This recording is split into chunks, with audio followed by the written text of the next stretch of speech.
नमस्कार साथियों। एक परफेक्ट समाज में लोगों के लड़ाई झगड़े की दूसरी वजह होती है पैसा।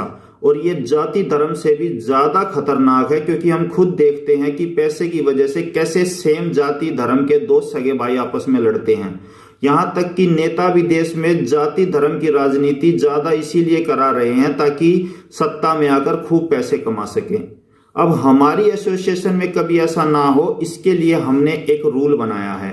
रूल ये है कि जो भी एसोसिएशन का हेड होगा उसे और उसके बीवी बच्चों को, जी हाँ, उसे और उसके बीवी बच्चों को अपनी सारी प्रॉपर्टी और पैसा एसोसिएशन के नाम डोनेट करना होगा, ताकि वो कभी भी भ्रष्टाचार या लालच ना करें, जिसके बदले में एसोसिएशन उसका और उसके परिवार का पूरा ख्याल रखेगी। उनके रहने खाने पीने नौकरी शादी वगैरह सारी जिम्मेदारियां निभाएगी।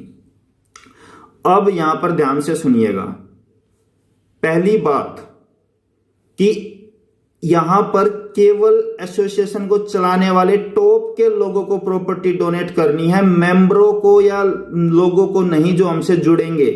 और वो क्यों? वो इसलिए क्योंकि अगर हमने केवल हेड बना लिए जो बिना पैसे के ईमानदारी से काम करने को रेडी हैं, तो नीचे के लोगों को तो वो अपने आप संभाल लेंगे। कोई एक दो होता है लालची, लेकिन अगर हेड ईमानदार है तो पूरा एसोसिएशन वो ठीक ठाक चला सकता है।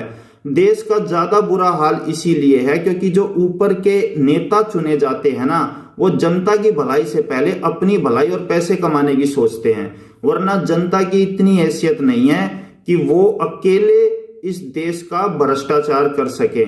यहां तक कि क्रिमिनल भी हर क्राइम का हिस्सा पुलिस या जो भी ऊपर अधिकारी होता है उस तक पहुंचाते हैं, तभी बचे रहते हैं। वरना 2 मिनट में इस देश की पुलिस सभी के सभी क्रिमिनलों को पकड़ के देश को क्राइम फ्री कर सकती है। लेकिन मैं किसी पर इल्जाम नहीं लगा रहा हूं, क्योंकि हर डिपार्टमेंट में ईमानदार भी हैं और बेईमान भी हैं। यहां पर मैं अपने बातों के द्वारा ये समझाना चाह रहा था कि अगर हमें परफेक्ट समाज बनाना है तो हमें अपने एसोसिएशन में बेईमान आदमी 1% भी ना आए, इसका इंतजाम करना पड़ेगा। और उसके लिए मैंने ये शर्त बनाई है। इसमें थोड़ा सा मैंने चेंज भी किया है शादीशुदा लोगों के लिए, क्योंकि भाई एक तो हमें कुंवारे लोग ऐसे मिल नहीं रहे जो अपनी प्रॉपर्टी डोनेट करके समाज सेवा करने को तैयार हों।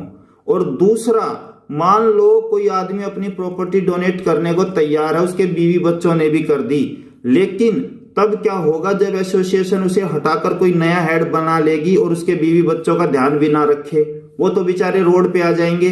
इसलिए हमने इस शर्त में थोड़ा सा चेंज किया है कि अगर कोई बीवी बच्चों वाला शादीशुदा आदमी हेड बनना चाहता है और वो अपनी ईमानदारी प्रूव करता है, सब उसे हेड बनाना चाहते हैं, तो उसे भी अपनी प्रॉपर्टी डोनेट तो करनी होगी, उसे और उसके बीवी बच्चों को। लेकिन वे इस शर्त पर डोनेट करेंगे कि उन्हें अपनी डोनेटेड प्रॉपर्टी का केयरटेकर बना रहने दिया जाए, जिससे ये होगा कि उस प्रॉपर्टी को बेचने के अलावा उसके सारे डिसीजन वही ले सकेंगे। जी हाँ, प्रॉपर्टी का क्या करना, उस पे कौन रहेगा, उसके होने वाली इनकम का क्या करना, ये सब डिसीजन वही लेंगे। और उनके बाद अगला केयरटेकर कौन होगा ये भी वही डिसाइड करेंगे। मतलब पीढ़ी दर पीढ़ी वो आदमी अपनी डोनेटेड प्रॉपर्टी का केयरटेकर और उसके डिसीजन लेने वाले मालिक खुद ही बने रहेंगे। अगर एसोसिएशन उसके और उसके बीवी बच्चों का ध्यान नहीं भी रखेगी तो वो अपनी डोनेटेड प्रॉपर्टी से रख लेगा। और इसमें उसके भी फायदे हैं।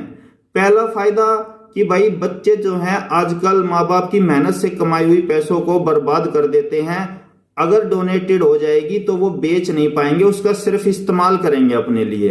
और भी बहुत सारे फायदे हैं, लेकिन वीडियो लंबी हो जाएगी, इसीलिए मैं इसमें सीधे सीधे बस यही कहना चाहूंगा कि एसोसिएशन में भ्रष्टाचार और परिवारवाद रोकने के लिए हमने ये शर्त रखी है, क्योंकि ऐसे शादीशुदा लोग बहुत ही कम होंगे जो अपना सब कुछ छोड़कर एसोसिएशन का हेड बनने के लिए तैयार हों। ज्यादातर लोग जो है शादी करने के बाद अपने बीवी बच्चों को ही संभालने में बिजी रहते हैं। और मेरा खुद का ये मानना है कि एक देश का नेता भी ऐसा हो जिसका कोई भी परिवार ना हो, क्योंकि राजा या नेता का अगर खुद का परिवार होता है तो वो अपने दायित्व को पूरी तरह से नहीं निभा पाता। कहीं ना कहीं उसके मन में लालच या समाज से पहले अपने परिवार के बारे में सोचने जैसी बातें आ जाती हैं। और अगर वो ईमानदार होगा भी तब भी अपने परिवार को समय देने की वजह से पूरी मेहनत और उस शक्ति के साथ देश की सेवा नहीं कर सकता जिससे करनी चाहिए। खैर, ये मेरा विचार है, आपका क्या विचार है वो आप जाने। लेकिन मेरी इस एसोसिएशन का यही हमने दूसरा रूल बनाया है कि भाई हेड और उसकी फैमिली जो है प्रॉपर्टी नहीं रखेगी, वे एसोसिएशन का ध्यान रखेंगे, बदले में एसोसिएशन उसका और उसके परिवार का ध्यान रखेगी। धन्यवाद।